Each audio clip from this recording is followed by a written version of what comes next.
Welcome, we are Dermist. I'm Ali, I'm Craig. and this is part 2 of our small venue gig series, Getting to the gig. the bit that contains the most anxiety. How come? You've got to pick the rest of your bandmates up, haven't you? You're the only guy with a car or a van. We've made a wee list of the types of people that are typically in bands, and these are the people you're going to have to pick up. We've always got someone that takes their sweet time. You're outside and they're like, you phoned them, and they're like, it's alright man, it's alright, I'll be there in a minute. Aye, and then he gets into the car with a bowl of granola or something like that, you know? Munching away. He leaves the bowl in your car. Leaves it in the glove box and you find it when you're cleaning it out like a month later. And then another band member will turn up and he'll be like, oh, my new girlfriend's wanting to come with us, is that alright? And our pal, Chanel, she wants to come as well, but there's absolutely no space in the vehicle for them. So they end up sitting on everyone's laps. Chanel! That was quite aggressive. Chanel! Who is this person? I don't know, but she's signed up to carrying the pedal board later on. Yeah. On your journey, there's always going to be someone that is insistent on controlling the tunes, and it's always going to be something that absolutely no one wants to hear on the way to the gig. You just want some good vibes. You're the first person in the vehicle. You put on your own tunes to get yourself hyped up, and then as soon as you pick that band member up, that's it. Yeah, they put on a podcast, and you're like, we're going to a gig. If you watch the last vid, you'll know that the singer's probably booked a hair appointment and is currently just text you to let you know not to bother picking him up. He won't be there until the sound check. Can you guys go to the venue, drop the gear off, drop the other guys off, and then by that time my do will be done? Very selfish. It's very selfish. Yeah, I'm sure they'll look great, but that's not the point. Probably costing them about 150 quid. Just a wee 3 mil. The hair will be rock solid. Like you'll be able to like hit golf balls off it and all that. Hit golf balls off it? Yeah, I don't know. That's solid that like you got hit in the head with a golf ball, you didn't even feel it. Oh mate, nice hairdo. You'll be able to hit golf balls off that?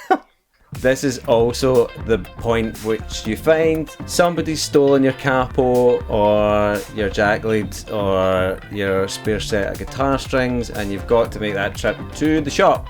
Yeah, you never want to do a late guitar shop trip. It's never much fun, is it? And you can never bargain for a discount on like a capo and 3 guitar picks and a jack lead. They'll never do that. I hate it when there's a piece of equipment that you need for the show and it's not like a guitar thing, it's more like an electrical thing. So it's like you need an adapter for your pedal board or a firewire cable for your interface so you can play back your samples, and the only place that will do them is like Maplin. Yeah. So you've got to buy one cable that usually you would get for like £3 online, but it's actually going to set you back $29.99 for a half-metre cable. It doesn't even stretch far enough. You're looking on Google Maps, you're like, do we risk it? Do we go to Argos?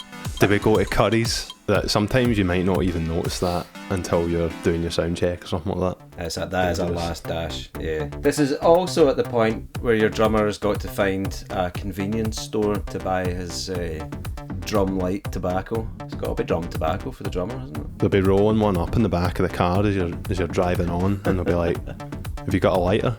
And you'll be like, what? We just stopped at the shops. You didn't even get a lighter? Do you want me to smoke it for you as well? Right, so once everybody is sufficiently gig ready, it's time to hit the road and get to the venue. We're lucky. Ali's pretty good at navigating, I must admit. Yes, I am. He's been around the block a few times, but we've all been there. You fire in the postcode to the sat-nav and you're driving along and it says, keep left. Keep left? There's 3 lanes and you're like, oh, jump into this left lane, and before you know it, going the wrong way now. What they actually mean is stay in the middle lane and keep going. You end up having to have another crack at it, find your way back to the motorway, go for another sweep of the town.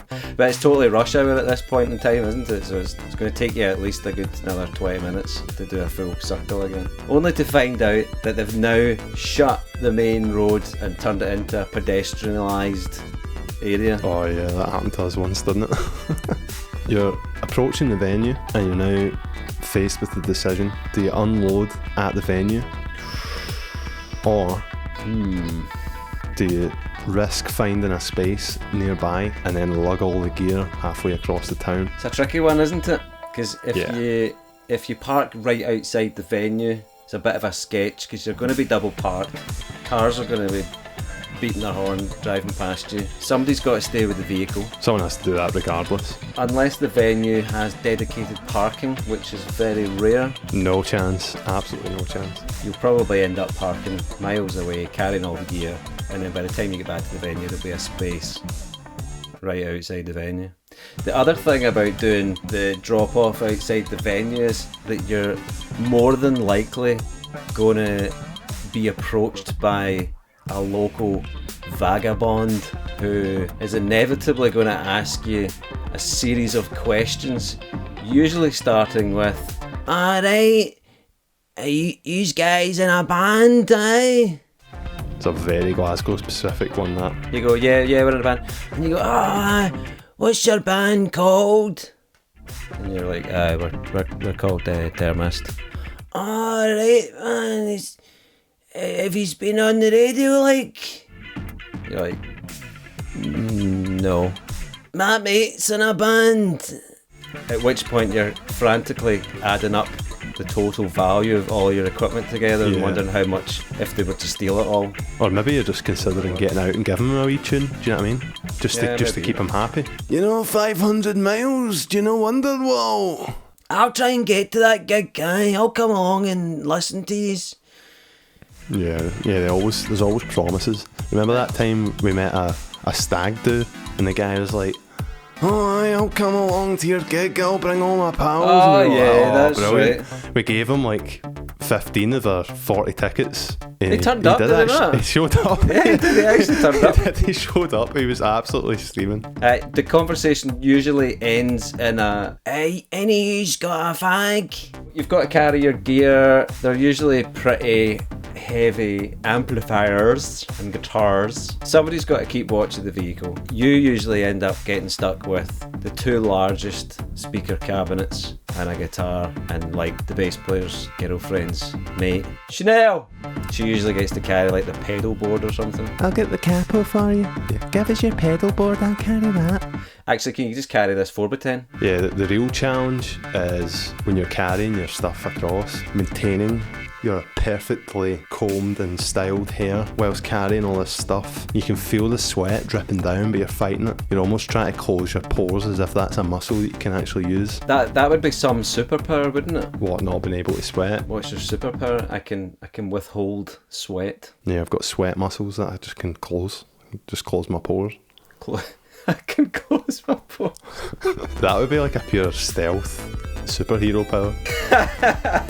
What's your special power? I can close my pores. Give me that amp. What would he or she be called? Pore Master. Porous. Captain Porous. Porous girl, close your pores, man. I am porous man. I am porous man. Yeah, it's not the sexiest of superhero powers, is it? No, it's really not. You have now arrived at the venue. You're guitar there. in hand, leads wrapped round your neck and all sorts. Someone's took the liberty of jumping into the venue and saying to the bar staff, "Is the promoter here? We're playing a gig. Is there a gig tonight?" Well, you don't want to go up and say, "Hi, we're the band," because nobody knows who your band is. Yeah, it's not like they're going to recognise you, is it? So you say, we're playing here tonight. The bar staff usually turn around immediately and say, "Oh, aye, the promoter's not here," and the sound guy's not there either. The sound guy's not even here. Yeah, so just wait outside the now. You're like, "Oh, great." So you've gone all that stress, anxiety, and bother for nothing. That is the midday getting to the venue. Thanks for watching.